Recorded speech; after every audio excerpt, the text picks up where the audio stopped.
Mi nombre es Aldebrando Montalbao, y antes de que juzgues cualquier cosa que estoy a punto de decir, respira profundo.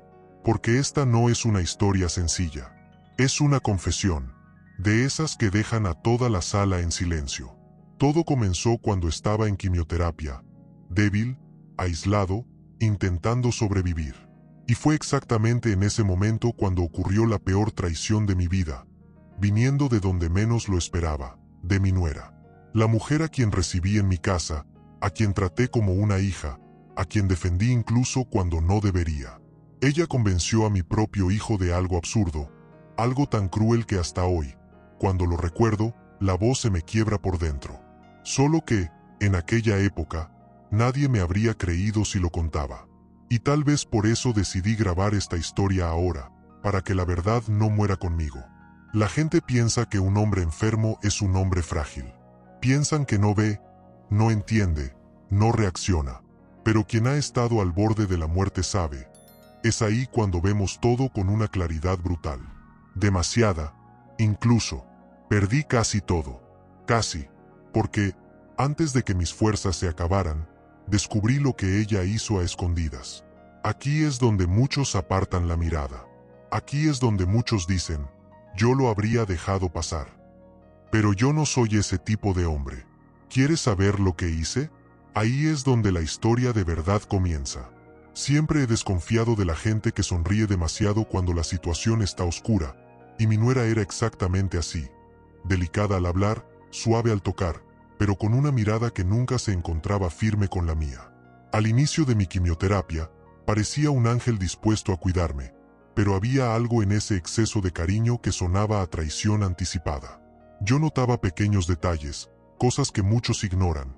Ella tomaba mi celular antes que yo, escondía mi correspondencia, controlaba quién podía entrar a la casa. Y, en el fondo, sentía que esa gentileza era solo la primera semilla de una gran trama. Con el tiempo, mis estados de cuenta empezaron a llegar con números que yo no reconocía, y cada vez que preguntaba, mi nuera daba una explicación demasiado rápida, demasiado ensayada, como quien repite un guión. Ella decía, es para evitarle preocupaciones, usted necesita descansar. Y mi hijo asentía, creyendo que ella solo quería protegerme. Pero nadie protege a alguien borrando conversaciones o eliminando notificaciones del banco. Eso era la verdad torcida, manipulada. Comencé a notar pequeños retiros, firmas falsas que parecían mías, y una sensación extraña de que mi vulnerabilidad se estaba convirtiendo en moneda. La parte que más dolió no fue el dinero, sino la manera en que ella usaba mi enfermedad como excusa para todo. Cuando yo reclamaba algo raro, ella decía que era la quimioterapia afectando mi memoria. Cuando notaba comportamientos sospechosos, me abrazaba y decía, usted está confundido, es normal. Y esa frase, repetida tantas veces, empezó a carcomerme por dentro. La peor traición es esa, cuando alguien intenta hacerte dudar de tu propia cordura solo para esconder una trama silenciosa. Yo la miraba y pensaba, si esto no es el anuncio de una venganza mía en el futuro, entonces no he entendido nada de la vida. Un día, encontré mi tarjeta empresarial dentro de su bolso. Ella sonrió, inventó una excusa tonta y hasta hizo que mi hijo creyera que yo la había dejado caer. Fue en ese instante cuando sentí la primera chispa de mi propia justicia encenderse en el pecho. Porque, mira, siempre he sido un hombre tranquilo, pero aprendí hace mucho que cuando alguien toca la dignidad de un hombre enfermo, ese hombre deja de ser frágil y se convierte en estratega. En aquel momento entendí que mi nuera no solo me estaba engañando, estaba preparando mi caída. Y quizá lo más irónico es que ella creía que yo estaba demasiado débil para notar algo. No imaginaba que, detrás de mi cuerpo debilitado, había un hombre que ya había enfrentado cosas mucho más pesadas que un tumor, como la traición de gente cercana. Cada detalle, cada mirada esquiva, cada papel escondido fue alimentando dentro de mí un tipo de fuerza distinta, casi primitiva. La verdadera venganza no nace de la rabia, nace de la lucidez. Y yo empecé a verlo todo con una claridad que hasta me asustaba, sin saber ella que aquella primera desconfianza sería solo el comienzo del giro que estaba por venir. El día en que mi nuera decidió atacarme de verdad fue tan calculado que hasta hoy admiro la frialdad con la que lo hizo. Entró a mi cuarto con esa voz dulce, llamándome papito, como si el cariño comprado pudiera esconder la traición que cargaba en los ojos. Se sentó junto a la cama, tomó mi mano y dijo que los doctores estaban preocupados por mi estado mental. En ese momento entendí que estaba preparando el terreno para el golpe final de su trama. Y yo, fingiendo fragilidad, escuché todo en silencio, mientras por dentro crecía la llama de la venganza. La acción de ella fue demasiado cruel para pasar inadvertida.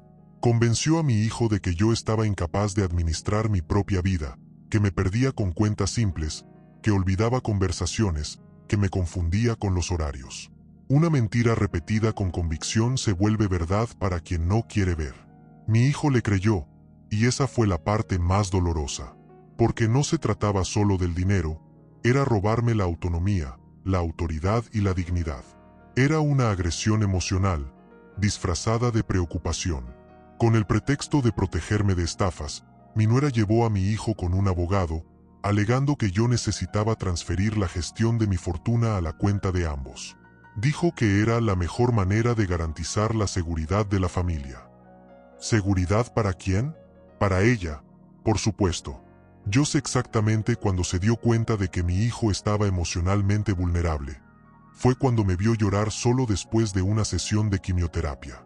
Ese momento, que debería despertar empatía, se convirtió en munición para su traición. Cuando regresaron con los documentos listos, mi hijo temblaba, no sé si por duda o por manipulación. Ella, en cambio, estaba firme, decidida, con una sonrisa que dejaba claro que la trama estaba casi completa. Dijo que solo necesitaban mi firma y que después yo podría descansar sin preocupaciones financieras. Es curioso cómo los villanos de la vida real nunca llegan con capucha. Llegan con discursos dulces, palabras ensayadas y esa calma de quien cree que nunca va a pagar por nada. Ella no sabía que ese golpe sería el inicio de su propia caída. Y en ese instante entendí algo importante. Mi nuera no solo estaba robando mi dinero, estaba intentando borrar mi historia. Sentí una mezcla de rabia y lucidez, algo tan fuerte como la misma quimioterapia. Comprendí que, para recuperar mi justicia, tenía que dejar que ella creyera que todo estaba saliendo según su plan. La venganza perfecta es la que crece en silencio, mientras quien te traiciona cree que ya ganó. Y ahí, mirando esos papeles, supe que lo que vendría después sería mucho más grande de lo que ella imaginaba. Un movimiento que cambiaría todo en la reviravuelta que estaba por venir.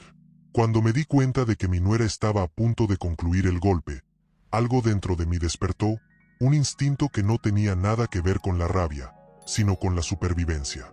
La traición de ella, curiosamente, me dio más fuerza que cualquier medicamento que usé durante la quimioterapia. Fingí debilidad, dejé que creyera que tenía el control, y en ese silencio empecé a armar mi propia estrategia. La justicia necesitaba construirse con precisión, porque una venganza hecha con prisa se convierte en desahogo, y yo quería un ajuste de cuentas. Un ajuste limpio, documentado y del que ella no pudiera escapar. Lo primero que hice fue recuperar a mi antiguo contador, ese que mi nuera había apartado por precaución. Él vino a escondidas, una tarde en que ella pensaba que yo estaba dormido. Le expliqué todo, detalle por detalle, y él me miró con ese respeto que solo alguien que conoce la verdad puede ofrecer. Me trajo estados de cuenta, contratos antiguos, accedió a sistemas que ella ni siquiera imaginaba que yo todavía tenía. Con cada documento, descubría más de su trama. Y con eso, mi estrategia tomaba forma. Después, comencé a grabarlo todo. Conversaciones al pie de la cama, instrucciones que ella le daba a mi hijo, las frases manipuladoras que usaba contra mí. Hasta la manera en que tomaba decisiones por mí sin pedirme permiso se convirtió en prueba. Yo sabía que, tarde o temprano, la justicia tendría que ver quién era quién en esta historia. Y para que mi venganza fuera completa, necesitaba pruebas sólidas, suficientes para derrumbar cualquier actuación. Ella estaba tan confiada en su propio teatro que no se dio cuenta de que el telón ya estaba cayendo. Un día, cometió el error que yo estaba esperando. Firmó un documento usando mi firma falsificada, pero el contrato estaba registrado en un sistema que ella desconocía. Era una trampa perfecta. Cuando lo leí, Sentí ese tipo de satisfacción que no tiene nada de maldad, solo el alivio de saber que el juego había cambiado de lado. Ahí estaba el hilo suelto de la trama. Lo jalé, y todo empezó a desmoronarse. Cada movimiento que ella había hecho a lo largo de los meses se convirtió en un arma contra sí misma. Y fue entonces cuando entendí: la mayor reviravuelta de la vida no viene del grito, sino del silencio. Mientras ella creía que yo estaba perdiendo fuerzas, yo estaba ganando terreno. Mientras planeaba mi caída, estaba preparando la suya. Solo necesitaba el momento exacto para revelarlo todo, un momento que llegaría más rápido y mucho más devastador de lo que ella jamás imaginó. El día de la reviravuelta llegó con la misma tranquilidad de una mañana cualquiera, y eso lo hizo aún más cinematográfico. Mi nuera había programado la visita al banco como si fuera solo una etapa más de su trama, y yo me hice el frágil, caminando despacio, dejándola creer que la victoria estaba a unos cuantos pasos. Mi hijo sostenía mi brazo, dividido entre la preocupación y la ceguera emocional. ¿Y ella? Ella llegó demasiado arreglada, demasiado confiada, con esa sonrisa que solo quien cree en su propia mentira puede mantener. No sabía que estaba caminando hacia su propia caída. Entramos a la sala del gerente y ella empezó a hablar por mí, como siempre lo hacía, explicando que yo quería adelantar la transferencia. El gerente solo escuchaba, sin decir una palabra, y ella creyó que era señal de aprobación. Yo observaba todo en silencio, esperando el momento exacto. Cuando se sentó y sacó de su bolso los documentos que había manipulado, la puerta se abrió.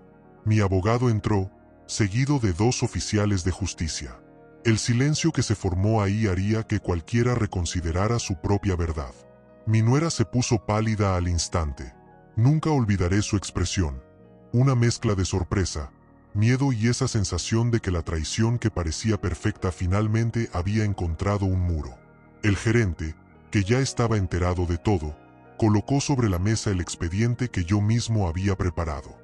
Estados de cuenta, audios, capturas de pantalla, firmas falsificadas, testimonios, todo.